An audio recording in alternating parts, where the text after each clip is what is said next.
జగన్మోహన్ రెడ్డి మొన్న కడప వాళ్ళ కార్యకర్తలతో మాట్లాడుతూ చంద్రబాబు నాయుడు బిర్యానీ పెడతా అన్నాడు, నేను నచ్చే పలావ్, నేను పెట్టే నా పలావ్ నచ్చక జనాలు పక్కకెళ్ళారు, ఇప్పుడు బిర్యానీ లేదు పలావ్ లేదు అంటూ ఆయన తిండి గోలైందంటారు. అసలు ముఖ్యంగా అది తిండి గోలంటే మరి ఆ రోజు మా జగన్మోహన్ రెడ్డి వస్తున్నాడని చెప్పేసి కొంత బలోపేతం అయ్యి వాళ్ళు ఎక్కువ శాతం కాంట్రాక్ట్ వర్కులు చేసుకొని చిన్న చితక కాస్త డబ్బు సంపాదించుకొని వాళ్ళు చేస్తే ఇతను వాళ్ళ సంకనాగిచ్చేసాడు.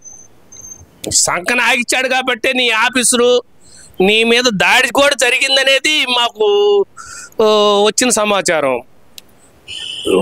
మరి మీడియాలో చూపిస్తున్నారు. మరి నీ ఆఫీస్ మీద నిన్న జరిగిన సంఘటన గురించి మొత్తం కోస్తుంది మీడియా. మరి వాళ్ళ మీడియా నువ్వు ఏం చేయలేవు కదా. ఆ రోజు అంటే నీ చేతిలో అధికారం ఉంది, ముఖ్యమంత్రిగా ఉన్నావు కాబట్టి నువ్వు చెలరేగిపోయి మీడియాని అనగదొక్కావు. తొక్కి ఇవాళ నీకు నార తీస్తున్నారు, నిన్ను తొక్కి నార తీస్తున్నారు మీడియా వాళ్ళు కూడా. వాళ్ళ జోలి పోకూడదు కదా. మనకి ఈ 4 స్తంభాల్లో ఒక వ్యవస్థ మీడియా అనేది. ఆ మీడియాని కూడా నియంత్రణ ధోరణితో పోయి వాళ్ళ జోలి పోయావు. వాళ్ళు ఊరుకుంటారా? ఊరుకోరు. నువ్వు చేసిన 5 ఏళ్లలో దుర్మార్గమైన పనులు చేసి కనీసం వాళ్ళు కాంట్రాక్ట్ వర్క్ చేసుకున్న డబ్బులు ఇవ్వలేకపోయిన చేతకాని వాడు 1000 కోట్లు దోసేసావు. ఈ రాష్ట్రాన్ని ఖజానా మొత్తాన్ని ఊడ్చిపాడేసిన ఒక నియంత పోగడపోయిన జగన్మోహన్ రెడ్డి. 2029 నాటికి చంద్రబాబు పని అయిపోతుంది, ఈ కష్టాలు శాశ్వతం కాదు అంటూ జగన్మోహన్ రెడ్డి మాట్లాడుతున్న మాటలను అసలు ఎలా చూడొచ్చంటారు? అప్పుడే నువ్వు ముసలోడ ఇంకెందుకు ఇతను అని అన్నావు. ఆయన 100 ఏళ్ళకి పైనే బతుకుతాడని మేము ఇంకా ఆశిస్తున్నాం. చంద్రబాబు నాయుడు ఆయుష్ ఎప్పటికు ఆయన 70-74 సంవత్సరాలు ఉండా ఇవాళ 55-60 సంవత్సరాలు ఉన్న వ్యక్తిలాగా అంత స్పీడ్గా వర్క్ చేస్తున్నాడు. 18 గంటలు పని చేస్తున్నాడంటే మరి నీకు 45 సంవత్సరాలేగా ఉంది. మరి నువ్వు ఎందుకు పని చేయలేకపోయావు? రాష్ట్రాన్ని ఎందుకు బాగుపెట్టలేకపోయావు? నీకేమో దాచుకోవటం తెలుసు.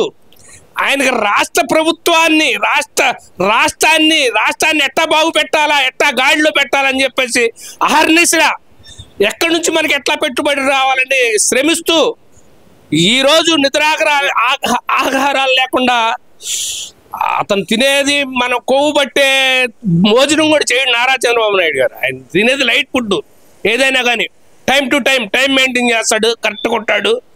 ఎన్ని గంటలు పండుకోవాలో ఆయనకి తెలుసు.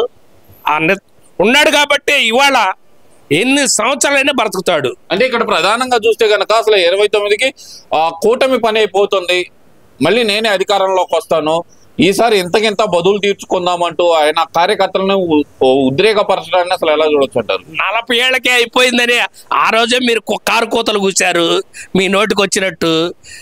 ఎందుకు ఈ నీతిమాలిన మాటలు, పనికిమాలిన మాటలు? తెలుగుదేశం పార్టీ అనేది ఎప్పుడూ శాశ్వతంగా ఉంటుంది. ఒక ప్రాంతీయ పార్టీగా పుట్టి జాతీయ పార్టీ అయ్యే పొజిషన్ ఉండి కూడా రాష్ట్ర కోసం, రాష్ట్ర బాగుపడ కోసం, రాష్ట్ర ప్రజల కోసం తెలుగుదేశం పార్టీ నిత్యం పనిచేస్తుంది. అందుకనే ఎప్పటికప్పుడు కార్యకర్తలు చూస్తున్నారు కదా, సునామీ లాగా పుడతారు. పాత నీరు పోతుంటుంది, కొత్త నీరు వస్తుంటుంది. అంతే తప్ప మీలాగా నీచమైన పార్టీలు పెట్టి కాంగ్రెస్ పార్టీని ఎన్నుపోటు పొడిచి ఆ పార్టీలో పుట్టిన పిల్ల కాంగ్రెస్ పార్టీ ఎదవలు దొంగలు దోపిడీదారులు మీరున్నారు కాబట్టి మీ పార్టీకి 11 సీట్లు వచ్చినాయి. నెక్స్ట్ మీరు 29లో మీరు నిల్చండి, ఆ 11 కూడా రావు. కాంగ్రెస్ పార్టీకి కొద్దో గొప్ప పొజిషన్ ఉంది కాబట్టి ఒళ్ళు జాగ్రత్త పెట్టుకొని ప్రజల కోసం ఏం చేయాలో చేయండి, వినిపించండి, ప్రజల గొంతుగా వినిపించండి. ఉద్యమాలు అంటారా, అది కామన్. ప్రతిపక్షం కూడా లేదు నీకు, నువ్వు చేయటానికి ఆ ఇలువ కూడా లేదు. అందుకనే అసెంబ్లీకి కూడా రావట్లేదు. ఇవాళ సిగ్గు శరం సీము నెత్తురు అనేది ఉంటే జగన్మోహన్ రెడ్డి రా అసెంబ్లీకి, నువ్వు పోరాటం చేయి. నీ కోసం, నీ నియోజకవర్గ ప్రజల కోసం పోరాటం చేయి. లేదు రాష్ట్ర ప్రజల కోసం పోరాటం చేస్తావా, చెయ్యి. చేయలేనప్పుడు ఎందుకు మూసుకొని రాజీనామా చేయి, ఉప ఎన్నికలు వస్తాయి.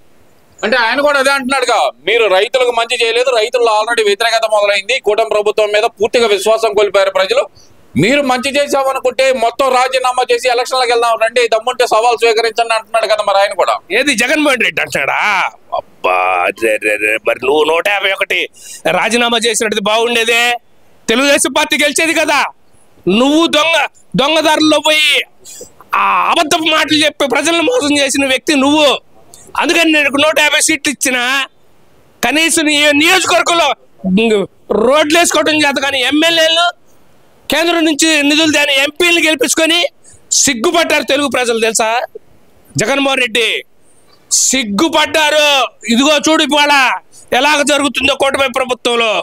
రోడ్లు ఆఖరికి మన్యం జిల్లాలు మొత్తం బాగుపడుతున్నాయి అంటే వాళ్ళ కూటమి ప్రభుత్వం వల్ల. బీజేపీ, జనసేన, తెలుగుదేశం పార్టీ చక్కగా నడుస్తున్నారు కాబట్టి వెళ్తున్నాయి.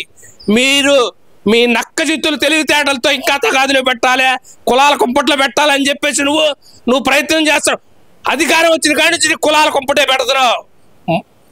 నువ్వు నిజంగా నేను అనకూడదు కానీ నువ్వు రెడ్డివే అయితే, రెడ్డి పుట్టక పుట్టినోడు అయితే నీ రెడ్లు నువ్వు కాపాడుకో చేత అయితే దమ్ముంటే. లేకపోతే నోరు మూసుకొని నీవేం చేయాలా చేసుకొని కూర్చో మెలకుండా. నీకు చేత కాదు, నీ కుటుంబాన్నే కాపాడుకోలేవు. నీ కుటుంబాన్ని కాపాడుకునే వ్యక్తి ప్రజల్ని ఏం కాపాడతావు? ప్రజలను ఎక్కి తాండవించావు. ప్రజల మేలు జరగాల్సిందంతా సర్వనాశనం చేసి నువ్వు దోచుకొని నీ నక్క చిత్తుల సజ్జల రామకృష్ణారెడ్డి, ఆ నక్క చిత్తులోడు సాయిరెడ్డి, వైవి సుబ్బారెడ్డి, మీ పెద్దిరెడ్డి రామచంద్రారెడ్డి మొత్తం రాష్ట్రాన్ని సర్వనాశనం చేశారు. జనవరి తర్వాత మీరు మొత్తం జైల్లో ఉండాలి, తప్పదు. కాసుకొని ఉన్నారు, రెడీగా ఉండండి. గవర్నమెంట్ ఆఫీసులో ఉన్న ప్రతి ఒక్కటి కూడా మీరు చెరిపేశారు. మొత్తం ఆధారాలతో సహా, ప్రూఫ్లతో సహా మొత్తం లాగుతుంది కూటమి ప్రభుత్వం. కూటమి ప్రభుత్వం అనేది ఊరుకోదు, తెలుగు జాతి ఊరుకోదు, తెలుగుదేశం పార్టీ కార్యకర్తలు కూడా ఊరుకోరు. ఎంత నరకం చూపించారో ఆ నరకం చట్టం ద్వారా చూపిస్తాం. తెలుగుదేశం పార్టీ అనేది, కూటమి ప్రభుత్వం అనేది చట్టం ద్వారా వెళ్ళిద్ది. పార్టీ కార్యకర్తలు కానీ పార్టీ నాయకులు కానీ మీ మీద అటాక్ చేయరు, మిమ్మల్ని కొట్టరు, మీ భార్య బిడ్డలు కూడా ఒక్క మాట కూడా అనరు. ఇది కూటమి ప్రభుత్వం అంటే.